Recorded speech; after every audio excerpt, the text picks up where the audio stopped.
Nikki, I am so excited that we're having this conversation today because I think you can give us some insight onto something that happens to most of us, especially us women. We tend to feel the pressure of other people's expectations so strongly that we will actually build our life on those expectations. And for so many of us, we get to a point in life where we go, what have I done? I have this life and I'm supposed to love it, but I don't. And we can feel guilty and we can feel bad about that. And then we sort of either shove it under the rug and just keep going, or we might, if we're lucky, have the opportunity to burn it to the ground and start something fresh. And so I'm curious, what was your own journey with that? Did you have that experience as well? Yes. And you know, it's funny. Yes, I had that experience on both of the options and like options three, four, five, and six. I think that so much of this thing we call life is the part that we can't plan for, but we live in a society that has us wanting to plan.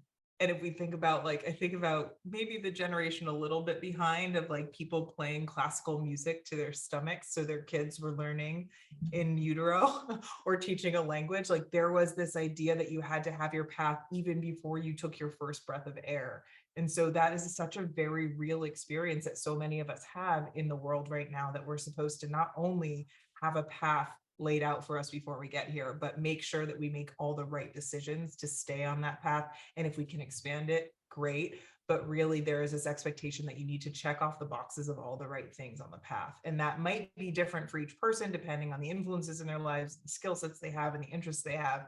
And also just the access to different opportunities. But I do think so much of the formative experience of what it is to be a human being right now is trying to find what it is that you are a productive member of society doing, but also at the same time grappling with the fact that as human beings, we weren't created to be productive. And so that kind of internal struggle that we're having as kids, trying to be like, oh, what do you want to be when you grow up? Somebody's asking you that at like age 5, to, even in your 30s and 40s, people expecting that you have your whole life planned out. While at the same time, the world is changing all the time. So personally for me, I grew up in Connecticut, here in America, and I grew up with two parents that definitely didn't follow the path that I followed, but I had this expectation that I needed to be a kind of grounding force and a stable influence for myself and for those around me moving forward in my life. And so what did that look like? That looked like kind of being the lawyer, doctor, business person type of prototype, of being the type A, even if you're not a type A. I have trained myself so wonderfully to do that from a very young age, of trying to like win everything I was at, get every trophy, make every team, be in every play, all just achieve, get the gold stars and everything. To, that was growing up in the traditional school environment. Then going to college and trying to go to a college, I selected the school I went to because this is like, it's so funny to say, because it had a 98% job placement rate. That there were a lot of other reasons. It was, I had a really great experience in college, but that was like the biggest sell for me. I was like, I want to be able to financially support myself. I want to guarantee that I'm going in and getting something out the other side. So as an adult, I can take care of my life. I can be productive and I can be stable and I can be individual in the way I do that. I don't need to necessarily rely on everybody else, but I can be that stable force for other people in my life.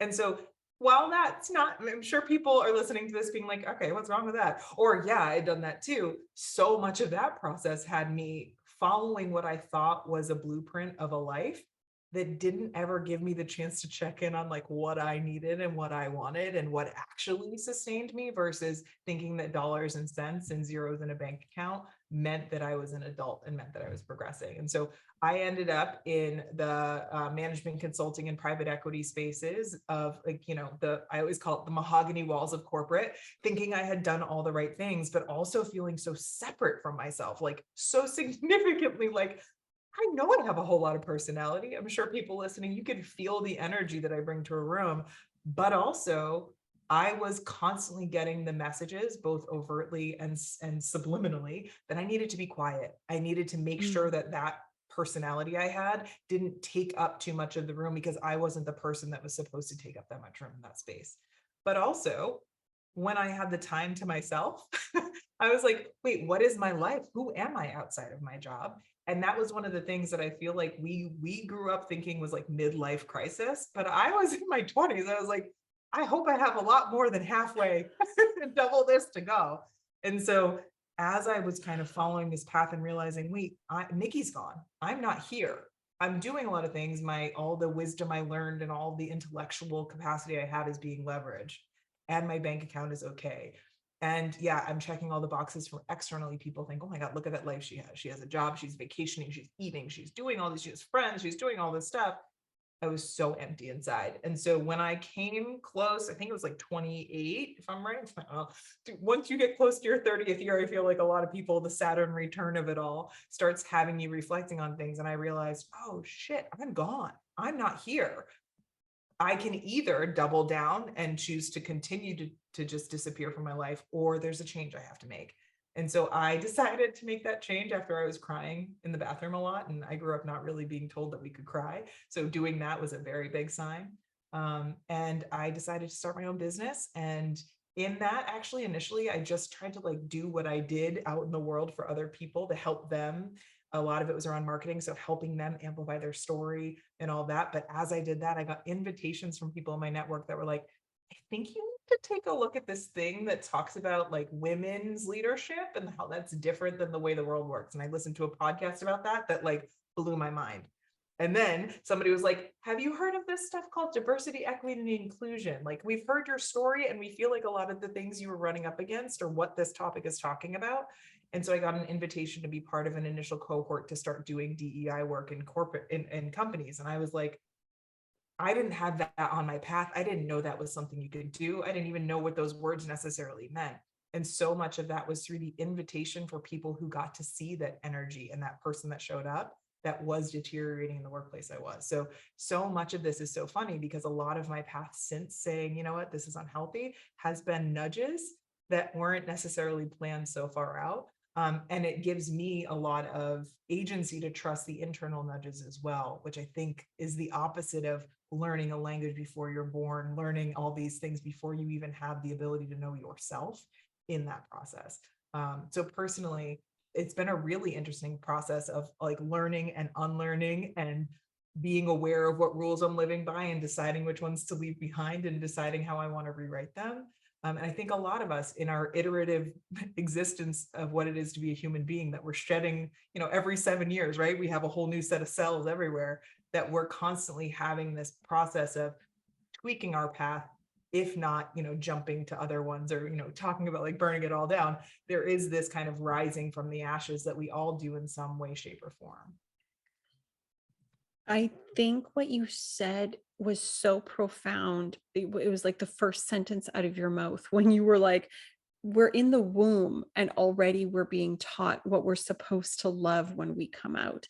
Yeah. And I think sometimes we don't realize that we are born into a world of expectation. Like that is already our burden. The moment that we come out, this is what's going to be your future, whether it's our family or our religions, our cultures, the country that we're born into, like we're given that. And one of the things I think, especially for women, and again, it's something that you said that I think is so fascinating, is we are the stability for most people in our lives. We walk around going, how do I fill in the gaps? How Yes. do I make sure everybody's okay? How do I just bring it all together so that, there's less kind of chaos, there's less negativity, there's less bad, for a lack of a better way of saying it, and just more good. And that shapes our personalities in ways that it might make us lovely people, but we lose touch with who we actually are because we're so busy filling in the gaps for everyone else. And I think that having that ability to go, but what do I want? Who am I eventually going to be? Like, what a fascinating and interesting opportunity to have. And I'm curious, when you first kind of went into, wait, I don't have to be this person, I could be someone else. Yeah. Was that Gosh, this is so exciting. I love this process. I can't wait to find out who I am. Or was that, holy crap, I'm petrified. This is the scariest thing I've ever done, and I don't want to do it. Someone tell me who I'm supposed to be. Was it somewhere on the spectrum? So yes, all of the above. No, I think, there's a part of this that I think is necessary to bring up. I feel like a lot of when I first started kind of doing my own thing, you have to define who you are. You have to give like the about or your bio. And one of the things I used to say is like, I'm a hybrid human. I'm really comfortable in the in between. And a part of that is growing up a biracial girl in very, very white Connecticut, growing up a child of a Haitian immigrant and also a child of people that have been in America for a long time. Being somebody that was a tomboy I should use the very present tense because I very much still am, and also, loves theater and loves singing and also has like softer sides to me, but didn't always necessarily have that permission to use it. And so a lot of just my existence never fit in boxes, so that when I found myself rigidly in a box that I was like, oh my God, I don't even think I realized that I put myself here, breaking free of it did have a semblance of like, oh, thank God, like this sense of relief and this sense of release that I don't even realize, in one of the TED Talks I did, I talk about it as I map it to a butterfly's experience of kind of going from caterpillar to butterfly and the cocoon wrapping around. And the way I talk about it is this sense of feeling like it was wrapping around to the point where it was like choking me, but I didn't realize what was happening. And so I think sometimes when we are finding ourselves on a path that we don't necessarily know how we got there, somehow we start realizing, oh wait, I can't breathe, or I can't speak, or I can't do it, but I don't even know how it happened because it happened so slowly that I don't think I realized the impact of the decisions I made or what decision led me here. So giving that myself that release of like, we can just shake all of those things that are wrapping around us off, and we don't have to necessarily have the answer right away, was a level of permission of release that I think is the same idea of like when you are somebody that has seen yourself as a stabilizing force, a fixer, the thing that came into my mind as you were talking about kind of filling in the gaps, there's this book called Fair Play by Eve Radowski that she talks about how we view men and women's time differently. And so view men's time as diamonds and we view women's time as sand. And while they're made up of the same things, the idea that the way we treat diamonds is they're precious, we put gloves on, we have a stand and lighting all around them, and it's just like something to be looking at and coveting. And sand is something that like fills the cracks of everything, and it's endless, and we think it's available to us all the time, and sometimes it's just like always there, but like we don't have to take care of it. We just assume that there is more than enough there. And so we think about how we look at ourselves and the time we have and how we value our contribution and where we're allowed to be. So often, so many of us, especially those of us who have been seen as the supporting characters in the story, don't feel like our time can be coveted in the same way that we would covet a diamond. And so I think that particular process of permission to release, and then also shifting the idea that like, wait, I matter.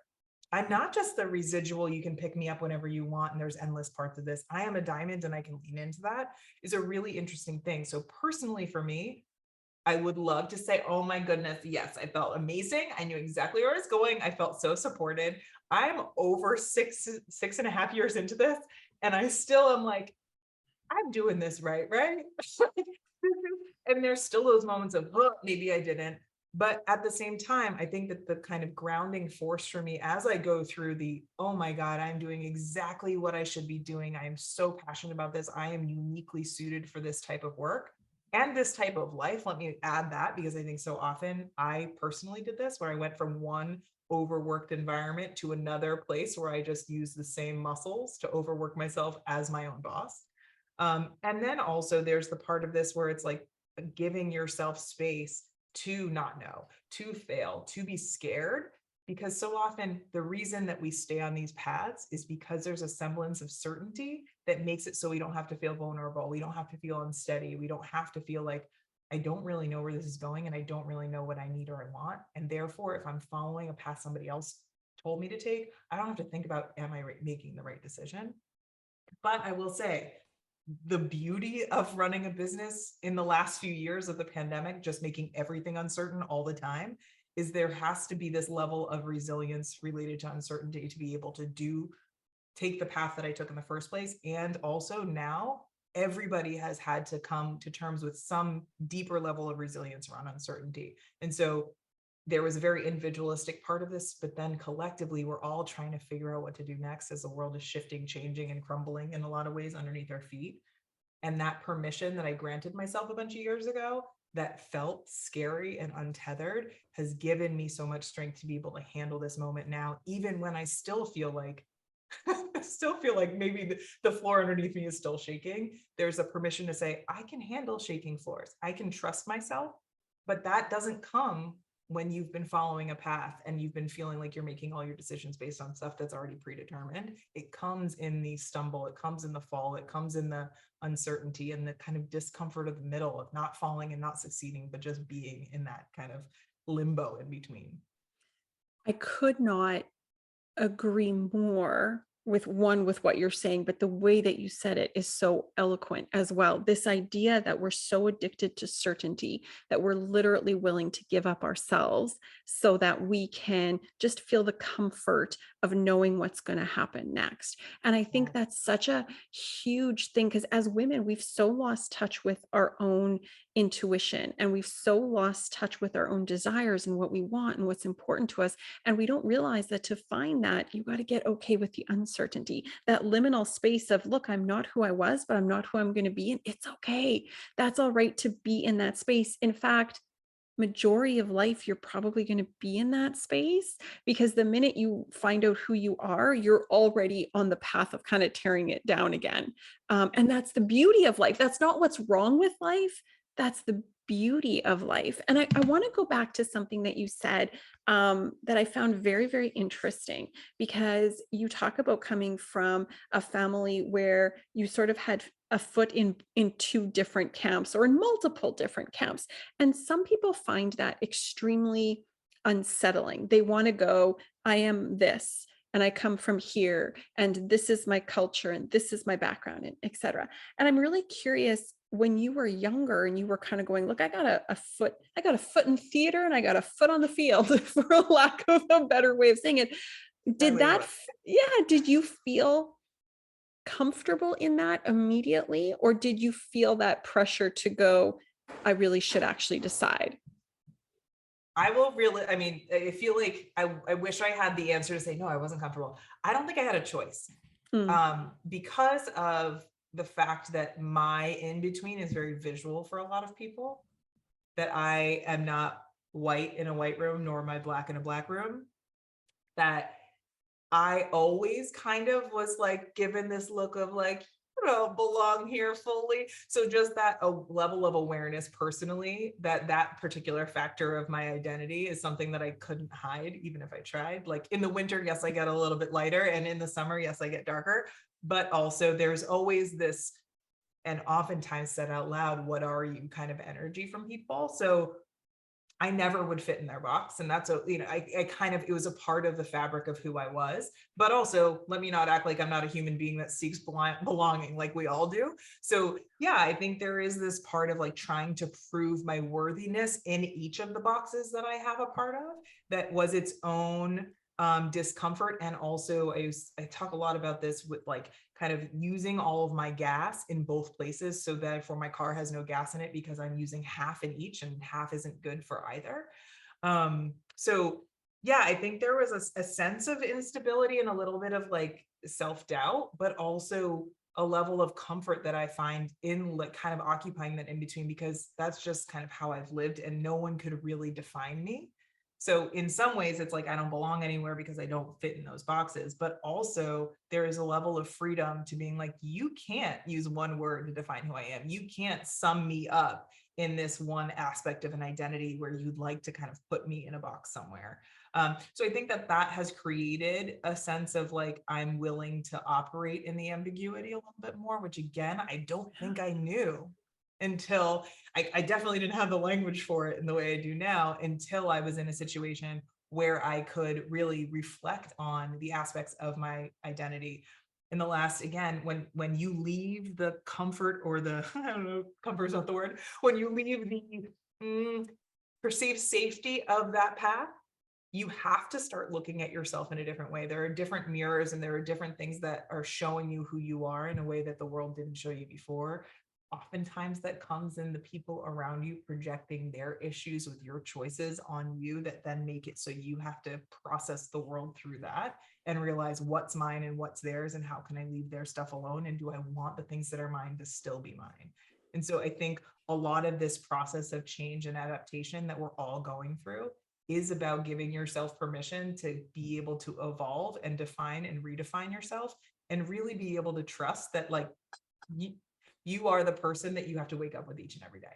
Like that's I will tell you as a little kid, this is something that I didn't realize was real, like was a thing that other people didn't do. But as a very little kid, I remember at night, because I was also, my parents got divorced when I was really young and I was an only child. So it was a lot of just like me. And so I just remember always feeling like you are the only person that's going to be there in your life for every decision you make.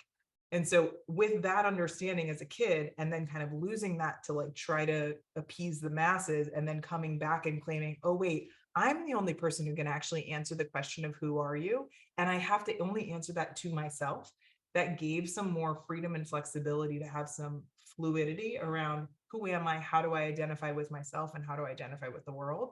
And I think where we are right now, there is this call to self-identify and identify with your heels dug in so hard that it's like such a detriment to the fact that we're such an evolving race of human beings in general that like at least in America, the census that just came out was like the largest demographic is mixed race people. That like, if you want to just look at it from a racial perspective, we are cross-pollinating in a way that we have been for a long time, but it's getting to a point where we actually are tracking it and able to see that it is important for us to be able to give ourselves permission to be more than one box, more than one category, and that it's okay. It's not necessarily a threat or a failure of ours.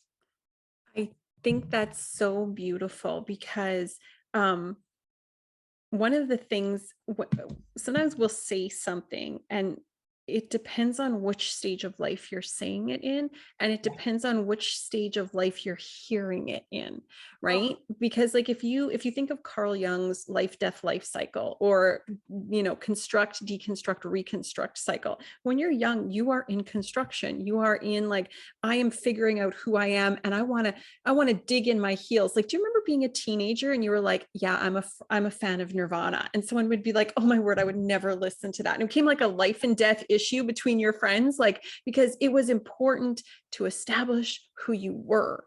And when you don't know where you belong, when you're in that stage of life, that's grating because you want to go, but I am a this. And then yes. you get into deconstruction where you go, wait, I am a this, but I'm also not a that. Like, I don't know what's going on. And you kind of burn it all to the ground. Those same things sound different. And then when you finally are done with deconstruction and you go into reconstruction, like you're rebuilding yourself, again, the words sound different. And so I remember when I was younger and I would hear like, you don't want to belong anywhere. And I'm like, that's terrifying. Of course I want to belong somewhere. And then in deconstruction going, I don't want to belong anywhere, damn it, because everybody sucks. And then later on going, I don't belong anywhere. And it's beautiful because in not belonging anywhere, I belong everywhere. Okay, Brene Brown. Right? Okay. Like, but it's so different Yes. depending on like I come from a religious background. I'm not religious anymore, but I come from a religious background. And one of the things people used to say in my community was, those who have ears to hear can hear it. And I'm like, oh, that makes sense to me now. Like, it depends on where you are. You may have the ears that catch it and go, oh, yeah, okay, I like that. Or you may not. And that's okay. But it just, when you were talking, it just reminded me so much of that. Same concept feels very different depending on where you're at. And I think that's beautiful. I love that you just said that. Thank you. If you all can't see us, but my body is like, I'm just trying to keep it together. I'm reacting to so much of what you're saying because it's such a visceral thing that our bodies know so much of what our minds are trying to take over sometimes. And I think that that's such a beautiful way that you kind of, the arc that you created with that is such a human Yeah. experience. Yeah, it is. And I'm curious if you find this to be true for you or for the people that you work with. So often people will come and they will say, "Here's my big problem." Like this, they'll come and they'll just like "Bleh," all over the table, like just and they'll go, "Look at how messed up I am. Look at how messed up my life is." And I'm like, "Oh no, this isn't messed up at all. What you're doing is you're having a human experience or you're growing up. This is Yeah. actually the growing up process, which a lot of us find quite painful. That deconstruction is painful. And that's what it takes to grow up, to become a full functioning adult. So that leads me to a question I'm super curious about what you think or how you handled this is when you were going through that growing up process, that deconstruction, that going, okay, who am I going to be now? What do I reject? What do I not reject? What do I, continue to embrace? How did you take those steps of going, this is my story and my rule and what I want, and this is what everybody else's crap is? How do you separate those two things? Okay. Real talk therapy. Huge amount of that is there. I've been in therapy since I was in my single digits. I self-selected. I said, "Hey mom, can I please go to therapy? I need some help on this." So Smart. I also know that that's not normal. And definitely in the 90s, that was not normal. Now, therapy is something people talk about a lot more. And, the therapy generation, whether it's used as a derogatory or a positive thing, is very real. Um, but yeah, I think having a safe place to be able to process things, whether you call that therapy or it's a relationship in your life or a journal that you feel like you're able to get that stuff out of you. I think there is this process of getting what's happening in your brain outside of you. So you give yourself some distance to decide, is that mine? Is that the way I view the world as me? Or is that someone else's voice telling me that? Is this something I want to keep bringing forward with me? I always think about it like luggage, right? Like if you're carrying luggage that you carried when you were a teenager and you haven't looked inside, are you carrying around that like glitter stuff you put all over your body? 'Cause I know I did that for a long time, but do I wear that now? No, but it's taking up really great real estate that either there could be space for life to happen or something else should live there. And so I think oftentimes when we are making this kind of evolution happen, it is a really challenging thing to determine what's ours and what someone else's without, and this is the other thing that I think is hard. So this is why I say I've been doing this since I've been doing this for almost 30 years. So it's not necessarily something, again, you can't just flip a switch and make it happen, but it is something that I think is fun. I also think it demystifies a lot of what it is to be a human in the human experience. One of the biggest things is you're talking about the kind of construction, reconstruction, deconstruction element of it all, and the constant cycles we're in our life, is that if you grew up in any society that uses the type of education that is centered around obedience, it is really, really challenging to know what you've learned. Is it your knowledge? Is it your perspective? Is it your opinion? Or is it something you were taught to memorize and get right and obediently follow? And that just sense of self and sense of preference and sense of knowledge, opinion, intuition, and wisdom to trust is really, really challenging to come close to if the world around you tells you that the only way you get your like pellets of success or pats on the back are by doing what other people tell you to do. It can be really discombobulating to figure out like, oh, wait, what I've been doing isn't mine. Can I give myself permission to re-educate myself on who I am? Because there is this idea, and I can get on a soapbox about education as somebody that's only gone through education as a student. So let me say that too. Um, but I think there is a part of this that is lacking in our ability to be educated about who we are and how we operate in the world. Our ability to see ourselves, also our ability to interact with other people. The fact that we haven't been given the dedicated space for that, like we are about algebra, is such a disservice that our education systems do not provide for us, but we need so like formatively as human beings, we need a space for that. And so personally for me, after I kind of came to a spot of, all right, we're going to change the world, we're going to change our world a little bit and hopefully change a little bit of the world while we're at it, was really like, all right, Nikki, you haven't been given permission from yourself to get to know who you are. You only see who you are relative to other things. Can you get to know who you are? Can you allow yourself to do that with a little less judgment every time? And that I think is such a big part of being able to, it's like, the opposite of intertwine. So detangle yourself from the things that aren't yours. And also maybe they were yours too. So I think there's a part of this as you're talking about the kind of different times and phases in our lives. Sometimes it's other people's stuff, sometimes it's society stuff, and sometimes it's like different versions or ages of yourself. And oftentimes when we start detangling, once we start taking our armor off, or once we start leaving baggage behind, whatever metaphor you'd like to take, I love metaphors, you're going to notice that your body and your being is set up in a way that was holding all that. So it might be really uncomfortable to put the luggage down. It might be really uncomfortable to straighten yourself out from the tangle. It might be really, really challenging to feel comfortable enough to be operating without the armor. But that is the same type of thing as a human being, that we have the amazing ability to adapt and evolve into a level of being okay, a level of homeostasis with not walking around with that luggage. But that takes patience, that takes a level of grace and compassion too. I personally had I had a coach that I work with. I like want to, now I'm like, maybe I'll send her this, because I remember her being like, one of the biggest things you need to do is work on your self-compassion. I was like, yeah, I've read the definition. Great. And she's like, yeah, no, I don't think that's it. But I think, as you're saying, people come and are like, here are all my problems. I think a lot of it is that we are taught that we need to prescribe ourselves and diagnose ourselves so that we can step into a position of saying, I kind of need help, but really I don't, because I've already figured it out, versus being able to say, this isn't what I want. I don't really know where to go next. I think that I have an idea. Would you be willing to co-create with me? Would you be willing for me to kind of fall apart in front of you? Is that allowed? Because the fascinating part, at least in the work that I do, so personally, I kind of can go through that, kind of give you some things, but even when being the person that receives that person that says, my life's a shit show and here's how I tell you, I'm always like, the fascinating part usually is I'm telling you the thing you think is wrong is actually not wrong. And it blows people's minds, because I think so often we are so conditioned to think that we are broken when the world around us is broken, and constantly trying to project that brokenness on us.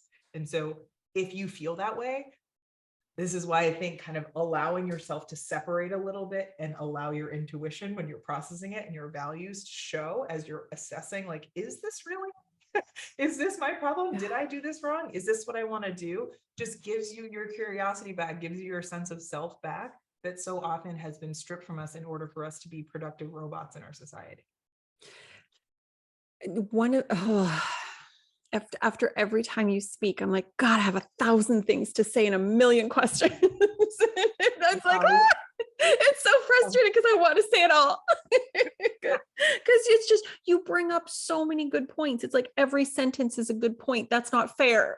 Give me a minute. I want to write it all down and think about it and respond to all of it. But I love what you're saying. When you say, like, most of the things people say is a problem, isn't.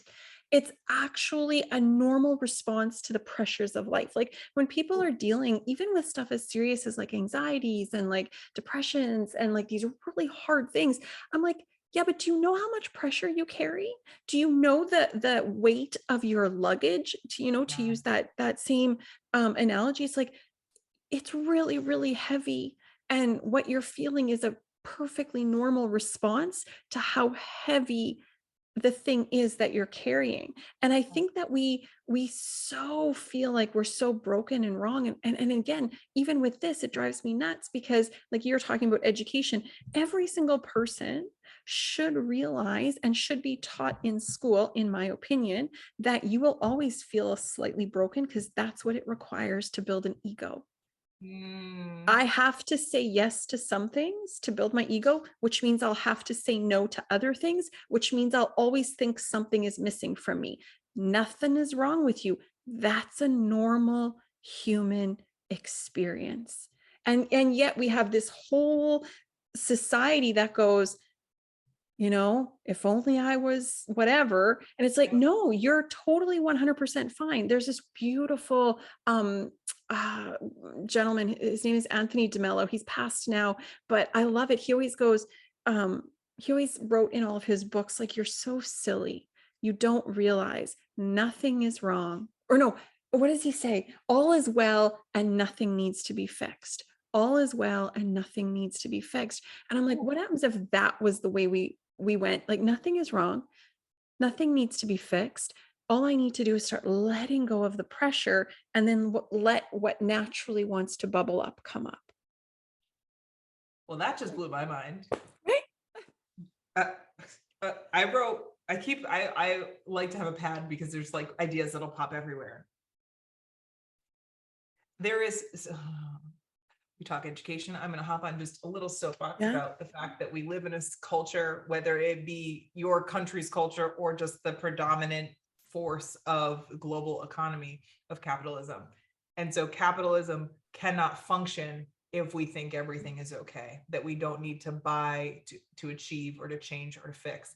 It is not something that's an option. And so when we covet financials and we covet material success, and even before we hopped on, we were talking about this idea of the idea that generational success means you have more than the generation before, you're occupying more space, like very real. I mean, it's fed to us literally through food, but like fed to us all the time. And so if we allow ourselves to separate our sense of self identity and viewing of the world from a style of economic process, we might be able to cut ourselves a little bit of slack. And I participate in a capitalistic culture. Got it, understand it, and also understanding that my sense of self and value and worth isn't tied to the economics of how capitalism, and specifically this skewed toxicity of where we are within capitalism, makes it really challenging to see your sense of worth and viability of what you're doing.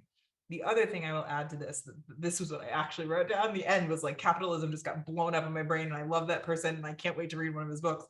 And also love that his legacy lives on when he's no longer in the physical form here, that he just literally like dropped so much wisdom on me, is perfectionism.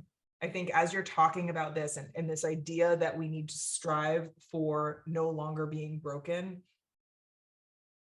being human is to be many things all at once, but to be perfect is not to be human. But we have this level of perfectionism that is pervasive everywhere. It's in like magazine cover culture that we're supposed to nip and tuck and tweak and Photoshop ourselves into some version of perfection at such a young age. It's also this idea that in order to be seen as somebody that's, and this, oh God, you were talking about this earlier too, our particular generation, to be seen as a viable person and an adult, like you could be 40 years old right now and you're a millennial and the world still treats you as though you're a child. But at 40, like when we were kids, 40-year-olds were like adults. So when did that permission to be seen as somebody that's viable disappear? And I think a lot of it is how we just stretched perfectionism to be meaning something that is not about being a person. It's about being somebody that's productive to a certain point. But I will also say this, the workplaces I was telling you about that I worked in, that where I lost myself, like I was working with the top donors to the presidential campaigns in America. One of the guys that founded the last company I was at ran for president. He walked through the halls and I was like, oh, all right, he could have been the president of America right now. And yet he's still a fully functioning human being that is fully flawed in a whole lot of ways that I see, because I'm working with these guys all the time that are seen as like untouchable. And I'm like, wait, but you're still a person, no matter how much money, no matter how many, letters at the end of your name, no matter how many boards you sit on, you're still a functioning, flawed human. And so if I give myself permission to be a functioning and flawed human that might not want what you're striving for, and the other part is I'm seeing all these people and they're not necessarily happy. They can perform happy. They can put money towards things and they can show up in spaces and have houses, but that doesn't necessarily mean fulfillment. That was a thing for me personally, of like actually seeing into that space and being like, oh, where all this, we've been fed a whole bunch of crap that's not real. All right. It gives you permission to go back and say, all right, so perfectionism is actually the opposite of perfect. Productivity, success, are those really the things that like my last breath, if I know it's my last breath, that I'll be thinking about? No. It's how can my life be fulfilling? How can I have relationships that matter? How can I have an impact in this world? How can I feel like I used any aspect of my spirit in a way that can help the world around me, that made me feel full as a person, that hopefully, depending on what you believe spiritually, if there is an after, that is supported by the things that you're doing this moment right now. But also, did I enjoy my time here? I don't think I'm thinking about the dollars and cents. And so that whole, all those things at late 20s, early 30s had me being like, oh, I think I've had the whole, like my lens needs to shift. The ground is not the same. Like gravity is not gravity. Like all of these kind of big existential things being like, the more I see, the more it shows me that the things I thought were right are not. And it doesn't mean that because somebody taught me that they're the bad guy either. It just means that, like you're talking about before, there's like a level of awakening, there's a level of exposure and a place in your brain and your consciousness that you're able to have that door open that might have been locked or closed or not even visible until the moment it is. I I say this after everything you say, and it's so frustrating. I got to come up with a new sentence. I'm like, I think that's so beautiful. I adore what you just said. I'm like, I got to come up with some new ways of just saying how amazing what you're saying is. But like, we sanitize we try to sanitize the human experience by creating these little mini gods in our culture. Like, this politician must have no flaws, this celebrity must be perfect, this, whatever sports person, what are they called, what is a Athlete, I got you. athlete? Yeah. This sports person, no, this athlete must have, and we take away all of their bad and we only focus and glorify their good. And then we put the pressure on ourselves and be like that. And then Oh, we go, what do they wear? What do they look like? What are they purchasing? And then we try to be the same. And we don't even know if that would make us happy. And I oh, mean, talking about capitalism drives me insane that companies will give me a mental illness and then tell me, by the way, we have the solution for your mental illness. Like, if I walk into the local whatever beauty store, Sephora, let's say I walk into Sephora, all that they're telling me while I'm in there is, you are not pretty enough, your skin isn't the right color, your eyes are not the right shape, your lips don't look right, your hair, and then, by the way, we have a solution for you. yep. What? What are we doing that we would literally go, I will create in you such a sense of fear and such a sense of low self-worth, and then I will profit off of that low self-worth, and I will call that an economic system. Ooh. Are we doing? Like, right? Oh, right. Madness. See, I'll tell you, you say beautiful. I almost started crying in the first word that you said about sanitizing life. Cause yeah, how do you not feel that to the like depth of your bones? And then the other part, because I feel like this was something that literally transformed that hero worship, that kind of making everybody, people that have succeeded, or at least in the public eye, seem like larger than life. Um, Lindsay Para, who's an amazing human being. She's a mystic and she is a business coach. She knows all the things. At least how I feel about her. One of the things that I learned from her was how to shift or change your relationship to envy and understand there's like an alchemy to it all. So she calls it the alchemy of envy. But the idea of how you relate to those feelings of, oh my God, that person has something I want, rather than it being that person has something I want, I need to be exactly like them. Because if that's really the case, then you have to go back and start as them and live as, there's no way for you to be like them unless you lived their life at the exact moments and exact time. So even if you're twins, you're not the same. So there is this element of thinking, well, if I check this box and I do this thing and I'm part of this team and I'm doing, I got these credentials, then I'll get where that person got. But you cannot achieve what they achieved or be where they are, even if you feel like you have a semblance of the full picture of it.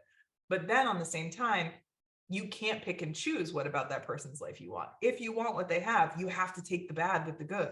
You have to take all of the mess with it. And again, as you're talking about, we glorify, so we kind of like wash that part away until we decide to cancel, and then we vilify. So we wash all the good parts away. We can't live in the nuance of a nuanced human being with critical thought and the element of discernment that we have to be able to say, okay, this is what I want. I don't want to be them, even though they are a version of that I see on screen, or I see on the playing field, or I see, in the doctor's office. I want to be like that, whatever it might be. Giving yourself the permission to, again, see people as people, because that is what we all are, I think is such an important thing. I feel like there's another part of this that, like, just giving ourselves permission for the fact that like we actually, when we stop trying to do all those things and fix and prune and polish and pluck ourselves to perfection, we were born inherently worthy. We are inherently worthy. And as you were talking about before, that like the things that we're told we're broken about are completely normal human responses to the things that are happening in life. The biggest thing that I experience when I'm coaching people is, and what my favorite part is, I always refer to this, again, metaphors, as like if you're driving with the emergency brake up and you're like, this is a nightmare, this car. And so if you think about your life as a life where you've been living in fear and constantly being told you have to consume or purchase in order to get where you need to go, when you come back to yourself and realize what you have is within you, it's like the idea of you taking that emergency brake and putting it down, or whatever the new cars do with emergency brakes, pressing the button and it goes away. That like there is this coasting, this gliding, if not this sense of like downhill momentum that will come back into your life, because you are not meant to be constantly struggling all the time. You're not meant to be constantly resisting yourself all the time. The parts of who you are that show up that might be different than other people, it doesn't mean that's broken. But what happens is we're taught to be afraid of it. We're taught to, put our blinders up and not see it, make sure other people don't see it. And that energy is what drains the living life out of us. And so it's funny because my podcast is called Checkbox Other. And the intention of that was to normalize the fact that each and every single one of us feel like we don't belong or we're other in some aspect of our life. And personally, I believe that that nugget, those places are the parts of what make you unique, that there's so much potential there. But if you spend so much of your energy trying to make it so nobody sees it, or you don't see it or feel it, then you don't get to flourish in the magic that isn't actually in that momentum. And so it's, again, counterintuitive to say, oh, if I just believe I'm worthy, then life will become more full of ease. Doesn't mean I'm worthy, everything works for me, but it means maybe I'm not at war with myself before I go out in the world. Yeah. What you just said there reminds me of, again, Anthony DeMello. He's going to come up again. But he talks about he uses the word enlightened. He says, before I was enlightened, I was depressed. After I was enlightened, I was still depressed, but it felt completely different. One, Yes. I was depression. The other, I was observing depression, which he goes, that's a completely different way of walking through life, like completely different. And so it's, when you believe in your own worth, it doesn't mean you're not going to struggle. It doesn't mean it's not going to be hard. It doesn't mean you're not going to cry on your bathroom floor some nights. Do you know what I mean? But inherently, there's something in you that goes, it's okay.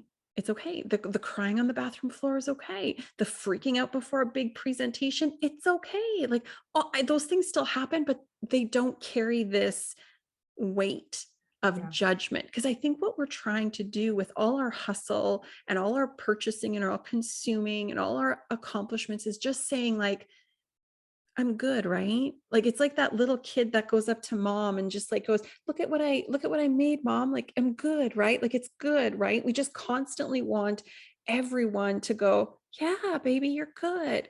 And when you decide for yourself that you're good, that makes it a lot easier. But it does bring me to a question, because when you're no longer going to play the game of hierarchy, meritocracy, fitting into the social systems the way that we do it, you're going to come up against a little bit of resistance from people who are still really in the story. And I'm curious on how you dealt with that. Because I've used this example before on the podcast, but if you ever watch a group of men do this, and it's the cutest thing to watch. Men will get around in a dinner party. It doesn't take long before like they'll introduce themselves to each other, and someone will ask the magical question like, hey man, what do you do? And they'll be like, oh, like I'm a doctor. And they'll, oh, what do you do? Oh, I'm a mechanic. And you can literally see them building the little hierarchy of the group. Do you know what I mean? And if you don't play that game anymore, sometimes people don't know what to do with you, so they just shove you to the bottom of the hierarchy, and that can hurt, because we're social beings. And so I'm curious for you, have you dealt with that? And if you do deal with that, what happens? Oh, yeah. Yes. Yes. And I would say the kind of that sense of ostracization. That's how I want to say it, I think. I'm going to say that's a word today. whatever consonants we're trying to get out of my mouth, that feeling ostracized, whether it be the bottom of the pile or outside of the circle, or, not permitted to be here or speak or exist, very much, I think, is a part of learning and growing, and definitely learning and growing away from where you have been if that place is anchored in what has been tearing you apart. Because I will say this personally, my career, from even, I would say, not even career, education, all the places, all the work that I do now is in direct response to the harm that a lot of places I came from created. Because in the soothing, healing way we talked about it, like, I believe that there is a way to create a space of healing on the other side of that harm. And if it happened for me, it's happening for other people. I am not uniquely different in a lot of ways than other people are. And maybe we're experiencing or processing it differently.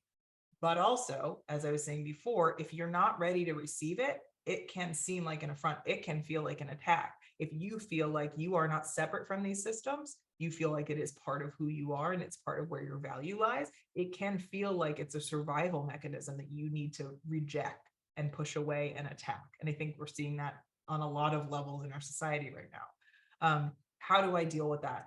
I think a lot of how I deal with this stuff is I try through humor and curiosity more than anything. I also give myself a sense of, and this takes practice, a sense of giving myself distance from that and not necessarily tying my sense of self-worth to somebody's reaction to the choices I've made.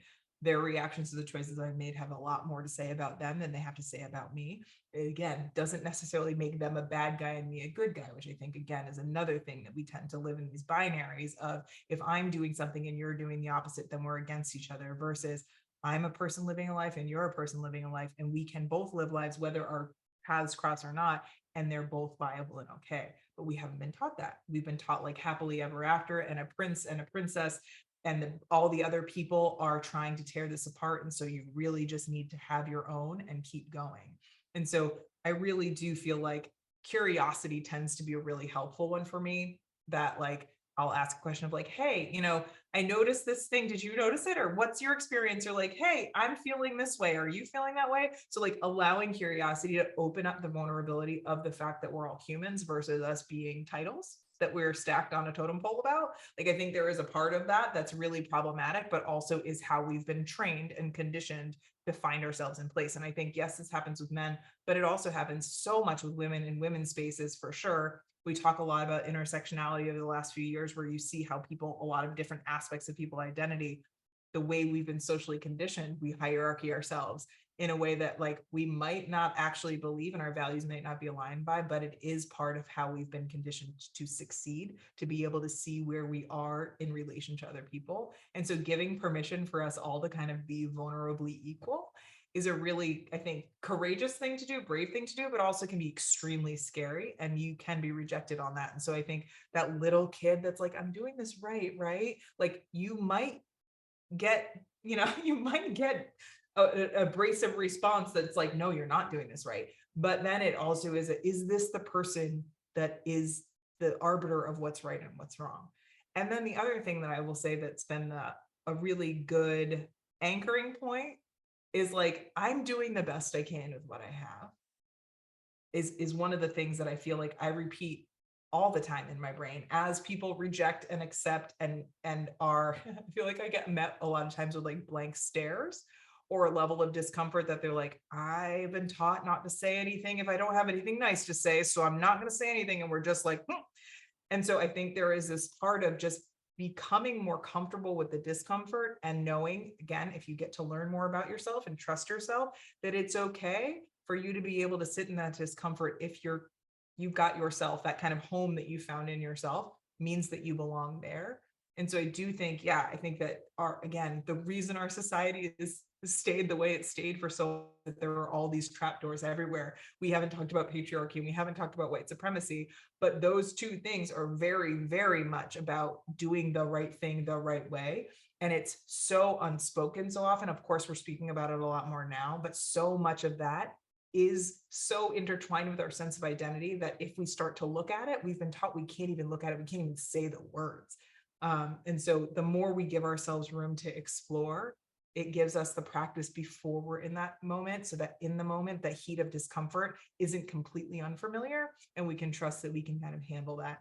And then the other piece I'll say, and I feel like I'm speaking to myself maybe 5 years ago, is like, though you might feel like you're the only person in the room right now, or you got kicked out of the club you wanted to be in, there is a club that you want to be in, that by staying in this club right now, or keep continuously trying to get back in the door of a club that was never really for you, you're not giving yourself the opportunity to find the other spaces and places where you're able to flourish and expansively live as yourself. And so again, the biggest part of all of this is giving yourself the permission to be a human being with a full spectrum of emotions, and feeling great and feeling awful, and trusting that you can handle it. You've made it to this point right now. You've made it through all the things, good, bad, and otherwise, up until this point. If you're listening to this right now, you're still here, that you can trust that you can handle what comes next, and that you'll do the best you can with what you've learned and what you have right now to be able to step even more into who you are. I love that because it challenges us as human beings to see our fellow human beings as more than just, or in a broader way than just how do they affect us, because I think that's huge for most people. We look at others and we go, how does that make me feel? How does that affect me? How does that influence me or impact me? And very seldom do we look at another person and just go, this is just information about them. How are they doing? Are they okay? How are they experiencing life? Like, man, this must be uncomfortable for them.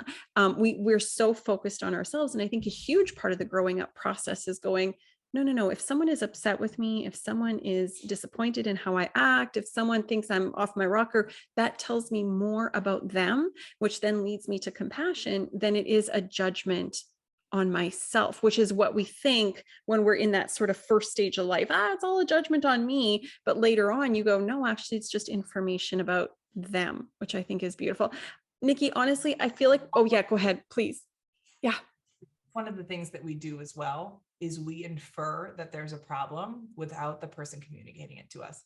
So all of those things you just talked about this person judging or feeling or hating or wanting, we make assumptions based on cues or lack of cues. And so I think there is this lack of communication to understand, does that person need the thing I think they need? Am I lacking in the way that I think I'm lacking for that person? Or am I making up a story that then is making me feel a certain way about myself and them? And a big part of this is one of the things in the last couple of years I've learned is like, other people's experiences aren't necessarily my business. My business is what they choose to share with me. If I'm going to start making up stories, that is wasting all of our time and robbing both of us of the experience of being human together. I love that.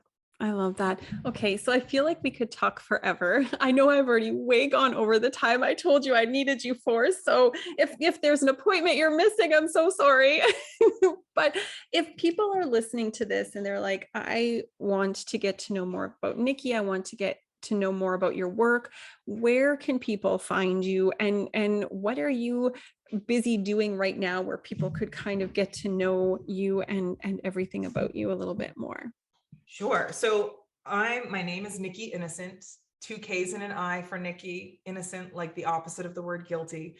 NikkiInnocent.com is where you can find me on my like storefront on the internet. I'm on social media at Nikki Innocent and all the things. What do I do? I coach mostly women, but folks that are really looking to challenge the idea of what it is to live a life in our traditional ways, oftentimes in a very toxically masculine model where we lose ourselves. So a lot of what we were talking about, if these things are resonating with you and you need support or help in that, I can be somebody that helps you with that in the coaching sense. If I do not, I'm not a therapist, but I highly recommend if you are thinking about these things to have some level of support in your life. And so if coaching and my style feels like it's a good thing for you, definitely reach out. You can go to nikkiinnocent.com or any of the socials. You can shoot us a DM. There's all the buttons and all the ways. I also have a podcast called Checkbox Other that I mentioned earlier, where I interview people. And the first question is, tell me kind of a Cliff Notes version of your life. And the second one is, tell me about a time, or maybe more than one time in your life where you felt other or different, as though you didn't belong. And so that frames the conversations I have with folks. And then we kind of go a whole bunch of different ways. But as you can probably tell by this, I don't stay at the surface level. I go deep with these folks. And so if you're interested in hearing more stories about that, at this point, we have also some episodes where I do kind of solo episodes where there's some like coaching and stuff with that. So depending on when this comes out, that may be still available to public, or it might be behind like a very minimal paywall. But we have a bunch of different ways where you can kind of learn without having to interact with me right away. Because I know sometimes people want the ability to process this stuff and not have to be in the hot seat.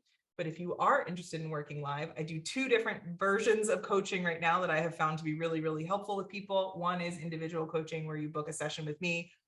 It's an hour's time. We do what you need. We create space for the things you're looking for. We discuss them. We come up with plans. There's exercises and resources. And we, again, go deep. You are supported. The beauty of it is I record it, so you don't have to be taking notes and being a good student or get the right grade on it. You just get to be present, and you get access to the recordings after. So I think that that's really important in the way that we process the world. And then the second way I do it is in group coaching. So you come and you're actually part of a community of people. And I work with women, mostly women in corporate, but people, all different experiences, entrepreneurs, people making career pivots, coming off of layoffs, all of that kind of stuff, coming in community to be able to talk every week, to be able to see where you are, get specific coaching with me, but also get to bear witness to other people's experiences, support one another. And the best part, what I think is really cool, is because of the way I guess I do my work, the people that come in are just amazing. If you need a group of people that are like that oomph of like amplification of how amazing you are, like that is the place to be. Everybody's wins feel like all of our wins, which I think is one of the things that, again, and like if we didn't talk about matriarchy, but like if we stepped more into a culture where we got to think of ourselves as more of a village and a collaborative unit, that is such a beautiful place to be, that we are tied to each other's wins. Oftentimes we pay attention to how someone else's losses make us feel, but like what if we got to buoy each other up together? So the group coaching experience, we do that once a week, every week. And again, same thing, recorded, resources in there, and community conversation. So those are the ways to work with me. Again, between now and the end of the year, that's kind of where we're going. If this is coming out, I think we said December, January. I actually am offering a program that I call Activate. We've been doing it for the last few years, where you sign up and you're just like a monthly individual coaching member, where you are part of this community. You get discounted coaching sessions. And you have your own portal on all of this stuff. And so it's a really wonderful way to have accountability. And it's once a month that you're kind of automatically getting a coaching session. You get the ability to have a discounted coaching session anytime you want as well. You can purchase additional ones. But I feel like we live in this world that like I want you to be able to make choice, but also have accountability. And so it's not meant to feel like homework, but it's support. So those are the ways to work with me if you're interested. And you can just follow on social. That's a way to do it too. Sometimes we just need a little bit of time. But I would love to hear from you if you're listening to this and want to talk about any of it. Like shoot us a DM or email us at info@nikkeinnocent.com, and I'd love to kind of jam a little bit more. I love that. Beautiful, beautiful offerings, beautiful ways to connect with you. I love it. And it sounds like we're going to have a part 2 where we talk about patriarchy, matriarchy, and white supremacy. So we'll I've got books on my bookshelf. Let's go. Yeah. let's do it. Thank you so much for this conversation. Thank you so much for spending your time, especially the extra time. Honestly, I have loved every minute of it, and just so appreciate your energy and what you do in the world. It's truly a beautiful thing. So love the fact that we got to do this. Love the fact that we got to connect.